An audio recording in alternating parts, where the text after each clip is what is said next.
wadaad mu'adina ayaa gabadh ayuu jeclaaday. waa qiso macquulana. gabadha aabbaheed baa markaa loo doono oo loo tago lagu yidhi gabadhaada nasiib. markaasuu gabadha ninkaad u doonaysaan waayo. markaasaa la yidhi waa ninka hebel hebel la yidhaah. markaasuu muxuu ka shaqeeyaa? markaasaa lagu yidhi masaajidku ka addimaa. wuxuu yidhi gabadhayda mu'adin ma siinayo.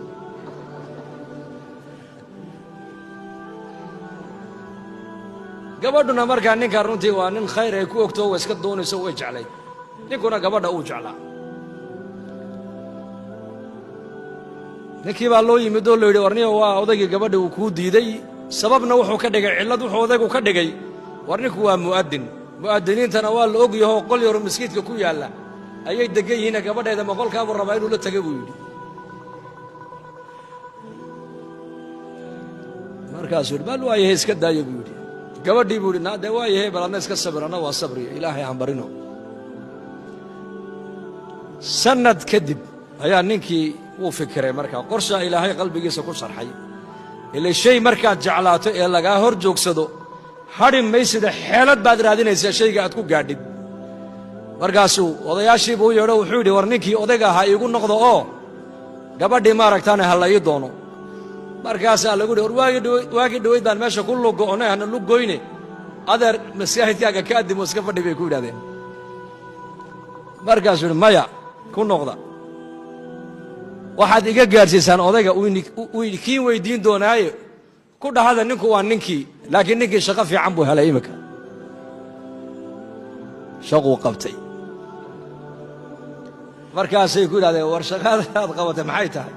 waa adigan aadaankii uun waday weli addimayay kugu ognahee shaqadaad qabatay dee aan odayga u sheegnaa bal noo sheeg.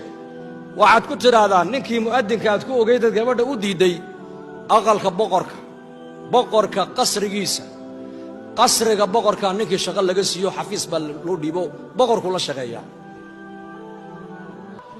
uu yaabay marka odayaashii waxay yaabeen. jawaabtana aanayni siin waxaad ku tidhahdaan welibana waxauni odhan doonaa qaybtee baa loo dhiibay waa shaqo fiicane.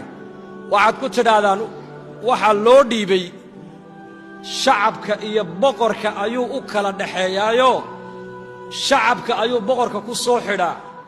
waxa uu boqorku doonaya buu shacabkana u sheegaa. intaa iigu sheegay buu yidhi. waa loo yimid odaygiiyo waxaa lagu yidhi ninkii shaquu helay. markaasuu shaqaduu helay boqorka qasriga boqorku ninkii shaqo ka qabtay shaqo cajiib ah. markaasuu odaygii farxay ya waa meel fiicane meel fiican buu galee meel fiican buu galay dhegayso. markaasuu yidhi qaybtee buu ka shaqeeyaa? boqorkay layn xafiisyo badan buu leeyahe waxau ka shaqeeyaa shacabka iyo boqorka ayuu u dhaxeeyaayo labadaabuu isku xidhaa ka dhahada buu yidhi labadaabuu isku xidhaa. wayba fiican tahe wiilal badanoon dhalay baaba shaqayna kuwaabuuba shaqo noogu raadina buu yidhi. gabadhii waa la siiyey wuu iska guursaday aadaankii uu iska wataa. odaygii baa yidhi aawo shaqaduu qabtay. wuxuu yidhi adeer shaqadaa qabtay waa aadaanka. aadaanku waa maxay?